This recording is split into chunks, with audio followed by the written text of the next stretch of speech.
नमस्कार, आप देख रहे हैं बस्ती टाइम 24 न्यूज और मैं हूं आपके साथ ज्योति पांडे, जहां हम आपको दिखाएंगे बड़ी और महत्वपूर्ण खबरें। तो हर राज्य की खबरों को देखने के लिए चैनल को अभी लाइक करना, सब्सक्राइब करना और शेयर करना ना भूलें। तो चलिए शुरुआत करते हैं कुछ खास खबरों से। डॉक्टर फारूक अब्दुल्ला और इंडिया अलायंस प्रत्याशी मियां अल्ताफ लारवी कृष्णा चंद्र पार्क में पहुंचे। अमरजीत सिंह की रिपोर्ट।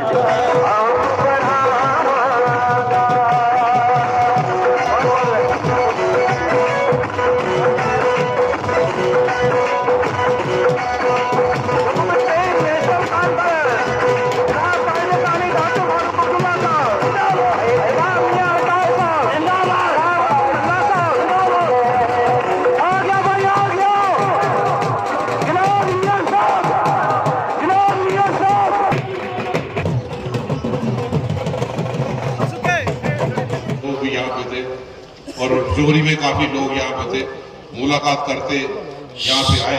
सब फख्र महसूस करते रहा हूँ बतौर भाई, जो इनके काम करने का तरीका है, हमेशा अवेलेबल रहते हैं, रूहानी दरबारों से जुड़े हुए लोगों की सेवा करते हैं। देश को बचाने के लिए ये चुनाव देश के लोकतंत्र को बचाने के लिए है। ये चुनाव तानाशाहों से छुटकारा पाने के लिए चुनाव है। इसलिए मैं आपसे हाथ जोड़ के विनती करता हूँ, आप चुनाव में वोटों का सही इस्तेमाल यहाँ पे करें। वोटों की ताकत को आप समझते हैं। पहले भी डॉक्टर साहब पूंछ के तमाम अवाम ने और चोरी पूंछ के अवाम ने 90% वोट हमें दिया पिछले मेंबर पार्लियामेंट के चुनाव में, लेकिन डर के चुनाव उन्होंने चोरी पूंछ को किसी और खाते में यहाँ पे डाल दिया। लेकिन आज वो जम्मू के जो लोग जिस ढंग से रिएक्शनरी वोट कहीं पे देंगे, लेकिन मैं दावे से कहता हूं वो तूफान इतना चला जम्मू के पार्लियामेंट के चुनाव में कि मैं साझा उम्मीदवार, इंडिया ब्लॉक का उम्मीदवार, डॉक्टर फारूक अब्दुल्ला साहब की निशानी, सोनिया गांधी की निशानी, खड़गे साहब की निशानी, विकास तमाम नेताओं की निशानी, जब मैं चुनाव में उतरा, वो नौजवान जिन्होंने सत्ता तक इनको पहुंचाया था, खुल के मैदान में और सड़कों पे उतरे, बदलाव का संकेत दिया। और मैं आपको ये यकीन दिलाता हूं, इंडिया ब्लॉक की 6 की 6 सीटें जीतेंगे। कठुआ हो, जम्मू हो, कोई दुनिया की ताकत वो छीन नहीं सकती। ये संकेत देने के लिए मैं आप लोगों के बीच में यहाँ पे आया हूँ। आज जरूरत है, आज समय की पुकार है। अब उन बुजुर्गों की पेंशनों को वापस कर पे जिनको भाजपा ने छीन के रखा, उन विधवाओं की पेंशन को वापस कर दें जिन्होंने हमारे उन बुजुर्ग ध्यान में रखते हुए चुनाव का दौर है। मैं एहसास करता हूँ डॉक्टर साहब, ये 10 बजे 10:30 बजे के बाद ये लोग अभी तक बैठे हैं, ये दिल से आपको प्यार करते हैं, ये संकेत देते हैं कि बदलाव देने में चोरी पूंछ कहीं पे भी कसर नहीं छोड़ेगा, बढ़ते कदमों को आगे ले जाएगा, आपको मंजिल तक पहुंचाएगा और इंडिया ब्लॉक की 6 की 6 सीटें जीत के हिंदुस्तान में वो तख्त को पलटा देगा। क्योंकि आज लोगों को याद है कि 2014 में 2019 में ये नहीं आते। अगर सत्यपाल मलिक का बयान पहले आता कि पुलवामा के शहीदों को जहाज देते, तो पुलवामा के शहीदों के नाम पे ये शहादत की सियासत ना करते। आज हम महसूस करते हैं उस सत्यपाल मलिक के बयान को, ये भी लोग समझे कि जिन लोगों ने काम के द्वार पे कहीं में भी भाषण प्रधानमंत्री ने नहीं दिया, जिन्होंने लोगों की दुखती रग को नहीं पहचाना, आज आप मियां साहब, मैं जाति तौर पे गारंटी देता हूं कि आप लोगों को दिल से लोग चाहते हैं। डॉक्टर फारूक अब्दुल्ला साहब जम्मू में हमारे कैंपेन कर लिए चले गए, हमारा फार्म भरवाया, ये दिखा दिया कि इंडिया ब्लॉक के अंदर कोई किसी किस्म की कताई बर्दाश्त नहीं की जाएगी। अब मिलजुल के यहाँ पे चलेंगे, वापस ना जाए, हल के निशान में ही वो हाथ का निशान है। हमें मिलजुल के इस कारवां को आगे बढ़ाना है, अपनी रियासत का दर्जा फौरी तौर पे लेना है, ताकि हम असेंबली के चुनाव की मांग को दोबारा करा लें। वो हक हमारा है। 5 साल की उम्र का डर लग रहा है कहीं पे। मेरे ऊपर अभी 1 हफ्ते पहले एक पर्चा लगाया गया है, होम मिनिस्टर का नाम करके पर्चा लगाया गया है। और मेरे को गर्व है कि कोई 18 साल का बंदा होता है, उसपे क्या क्या करके आज के पर्चे लगते हुए दिखाई देते हैं। कोई चिट्टा ले रहा है, कोई शराब ले रहा है, कोई छेड़छाड़ कर रहा है, कोई अभद्र, कोई गाली दे रहा है। हम पे ये लगा के किया गया कि आप होम मिनिस्टर से टक्कर लेते हो, इसलिए आपके ऊपर पर्चा लगाया गया। तो बहुत गर्व की बात। इस बार आप सबको मैं ये कहना चाहूंगा, ये जो अंधेरा है ये 4 तारीख तक ही देखने को मिलेगा। एक कहावत है, एनसी के लोगों बुरा मत मानना, बेगानी शादी में अब्दुल्ला दीवाना, गलत है। ये होना चाहिए, बेगानी शादी में रहना दीवाना। क्योंकि मेरे को ये नहीं समझ आ रहा, जब भाजपा का कोई उम्मीदवार ही जब यहाँ पर नहीं है तो ये वोट किसके लिए मांग रहे हैं? ये हवाई जहाज में मेंढर में उतर रहे हैं, बाकी इलाकों में उतर रहे हैं, ये क्यों कर रहे हैं जबकि इनका कोई उम्मीदवार ही नहीं, इनका कोई चेहरा ही नहीं है। आपको मैं ये यूनिवर्सिटी में पढ़ता हूँ, वहां पे शर्तें लगाई जा रही हैं कि मियाँ साहब कितने वोटों से जीतेंगे। ये तो बात ही नहीं है कि टक्कर है नहीं है, जीतेंगे नहीं जीतेंगे, लोग तो पहले मान चुके कि जीत चुके हैं, बस मार्जिन कितना का होगा इसमें बहस चली हुई है। और एक रविंद्र राणा साहब एक बयान देते हैं ना कि क्या जित जित गुज्जर की बकरी लग जाए वो इलाका गुज्जर दा। मैं कहना चाहूंगा भाजपा ने कने दफ्तर में करने ले जाओ, दफ्तर में अपना करो। बाकी किसी कम्युनिटी आप सबको रिस्पेक्ट करते हैं, पहाड़ी भी जिंदाबाद है, गुज्जर भी जिंदाबाद है, क्योंकि जब भी पूछी है माँ पूछी है। जब मैं पूछ में आया हूँ मैंने एक चीज देखी है, अगर कोई हिंदू बंदे को जैसे हमें 4 कंधे देने होते हैं, एक बंदा उसमें मुसलमान भी दिखता है, एक सिख भी दिखता है, सारी कम्युनिटी उसमें आते हुए दिखाई देती है। बड़ा तोड़ने की कोशिश की आप लोगों को, ये सरकार ने बहुत तोड़ने की कोशिश की यहाँ के लोगों को, पर यहाँ के लोगों को देखो, इतना मुद्दा देखो, भाजपा को तोड़ के फेंक के दिखा दिया, कोई उम्मीदवार ही नहीं है यहाँ पे उतारने के लिए भाजपा के पास। प्रदेश अध्यक्ष को कहा गया भाजपा के कि यहाँ से चुनावी नामांकन भरो, तो पहले तो वो कह रहे थे मैं लड़ूंगा, बाद में उन्होंने बताया मैं लड़ तो लूंगा पर मुझे तो वोट कोई देगा नहीं, पैसे में जमानत के दूंगा, जमानत के पैसे वापस आएंगे नहीं क्योंकि बचेगी नहीं। ये अभी बोलते हैं गड्डी जावे कुछ रजौरी में भी टका चोरी चोरी, सड़कों की इतनी बुरी हालत है, मैं आपको क्या बताऊं, कैसे जाएगी मुझे एक बात बताओ, और कब जाएगी। पहले मुझे याद है 1975 के वक्त में इंदिरा गांधी जी पुंछ में आई थी, उन्होंने यहाँ के लोगों की बात सुनी थी, आगे बात की थी। मोदी साहब तो एक बार भी यहाँ पे नहीं आए, तो गड्डी क्यों नहीं आई पुंछ रजौरी? मेरे को एक चीज बताओ ना, डांगरी में हमला होता है, गृह मंत्री क्यों नहीं यहाँ पे आता रजौरी के अंदर? मेरे को एक चीज बताओ, कहते हैं कि बारिश हो रही है, इन लोगों के अंदर डर है। इस बार मैं आप लोगों से विनती करना चाहूंगा, जब वोट दबाने जाओ तो वो बटन इतना गर्म होना चाहिए नेशनल कॉन्फ्रेंस का कि जो धड़ाक निकले बंदा देख के पहचान जाए एमसी जीत रही है।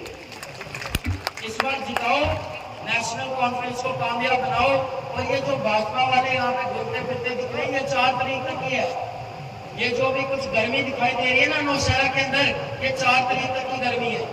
4 तारीख को सब साफ हो जाने वाला है, पहली तरह ये सब कुछ हो जाएगा।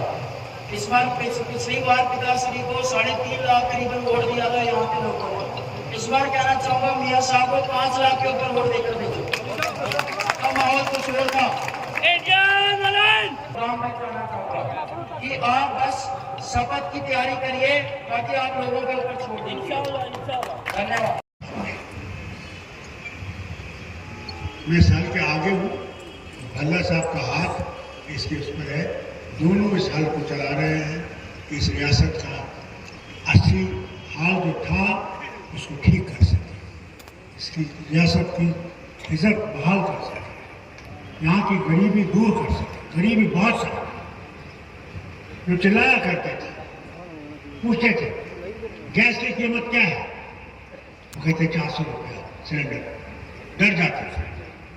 फिर पूछते थे उनसे कि इनको जाना है कि काम होगा, इनको पता नहीं किसने लाया होगा, जाने के लिए जा रहा है। अब मेरी बात सुनिए, उसके बाद पार्लियामेंट में किए गए कि आपने फौज उड़ी से यहाँ क्यों मोड़ी, मगर वो लोग जो चिल्लाने वाले और बोलने वाले थे वो समझ नहीं थे, और ये बार बार उन पे हमला करते, क्योंकि इनके पास जवाहरलाल पे हमला करने की वजह क्या है?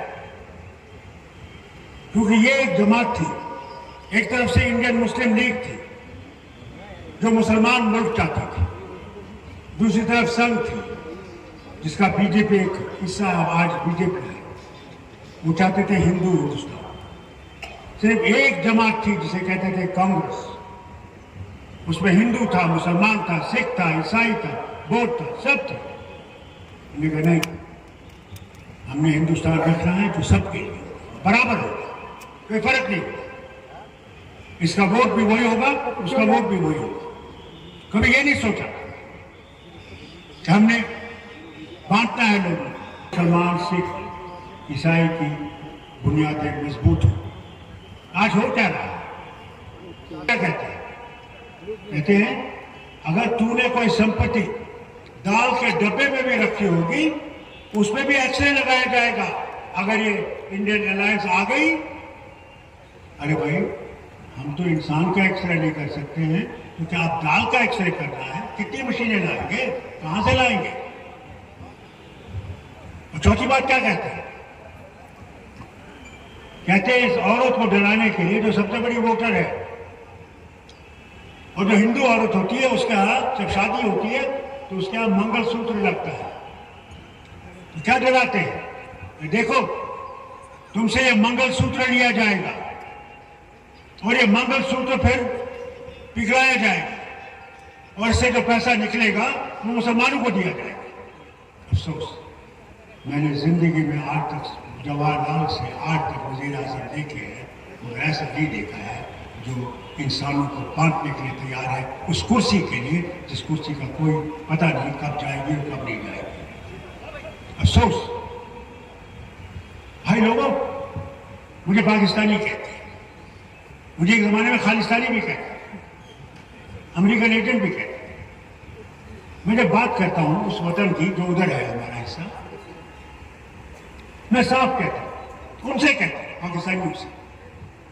बहुत हो गया, बहुत आतंकवाद हो गया, बहुत लोग यहां बेगुनाह मारे गए और आज भी मारे जा रहे हैं। अल्लाह के वास्ते इस आतंकवाद को बंद करो। अगर तुम सचमुच हिंदुस्तान और पाकिस्तान की भलाई चाहते हो तो इसको बंद करो। दोस्ती का हाथ बढ़ाओ और ये रास्ते खुल जाएंगे, हम भी अपने रिश्तेदारों से मिल सकेंगे, तिजारत होगी, जिस तरह वाजपेयी ने शुरू किया था। और काफी मेहरबानी थी उसकी कि हम लोग यहाँ पे आबाद होने लगे, हमारे लोग जाने लगे पार अपने रिश्तेदारों से मिलने के लिए। और वो उस वक्त की इन्हीं का लीडर, मगर उसमें एक बात फर्क, वो ये जानता था कि अगर वतन बचेगा तो हिंदू, मुसलमान, सिख, ईसाई जो भी भारतीय है उससे बचेगा, अकेला नहीं बचेगा। आज मैं आपसे कहता हूं, आज जवान लीडर निकला, उसे पप्पू कहते थे, जब वो चला कन्याकुमारी से और कश्मीर पहुंचा जहां बर्फ पड़ रही थी, जिस दिन वो पहुंचे उनके साथ इतने लोग थे जिन्होंने कभी बर्फ देखी नहीं थी, सर्दी देखी नहीं थी, मगर मुल्क को जोड़ने के लिए, मुल्क में ये नफरत के जो बीज डाल रहे हैं उसको मिटाने के लिए। फिर इसने आसाम से शुरू, आराम से रह सकता है, कोई फिक्र नहीं होती, मगर फिक्र किस बात की थी कि मेरा भी एक फर्ज है और मुझे उस फर्ज को पूरा करना जो मेरे खानदान का फर्ज था। बाप को मुर्दा देखा, इंदिरा गांधी उसको मुर्दा देखा वतन के, मगर निकला, उसने लोगों के दर्द को देखा, लोगों के दर्द को पहचानने की कोशिश की कि क्या दर्द है। दिल्ली में बैठ कर नहीं हो सकता, जब तक इंसान के वहां पहुंचे उससे बैठ करें, उससे बात नहीं करें, उससे पूछे। उसने वो किया, की कोशिश की, बुलाया था कुछ लोगों को तोरे बांध के, और उनको इस्तेमाल करना चाहता है नेशनल कॉन्फ्रेंस के खिलाफ। मगर वो कहते हैं इनको उस पर भरोसा है और तला तुम खैज मौजों से घबराया नहीं करते। सर भाजपा बार-बार कह रही है कि आप क्या कहना चाहेंगे? क्या कह रहा है भाजपा? सर जिस तरह से भाजपा कह रही है कि फारूक अब्दुल्ला जो है वो पाकिस्तान की मैं तो गोली बोल पाकिस्तानी रहा है। पहले भी ये कहते थे, आज कोई नई बात है। वो जो हमारे साथ है वो भी कहते थे, तो सर मगर फारूक अब्दुल्ला तो हिंदुस्तान में ही है, वहाँ मुझे पाकिस्तान के जो हालात हैं, वहाँ उसको क्या जिंदा ही कहना वो चाहेंगे? नोट्स देंगे। सर जो आम आदमी पार्टी पे एलिगेशंस लग रहे हैं उसको क्या लगता है कि उसको क्या दिल्ली में क्या करने की कोशिश कर रही है भाजपा? जनाब, जिन लोगों ने पाकिस्तान के पैसे यहाँ बांटे, जिन लोगों का नाम मेरे पास एज मुख्यमंत्री पहला था जब अडवाणी जी ने मुझे लिस्ट भेजी 20 की, वो आज इनके प्यारे हैं। अल्लाह सलामत रखे। हम पाकिस्तानी, वो दले हिंदुस्तानी।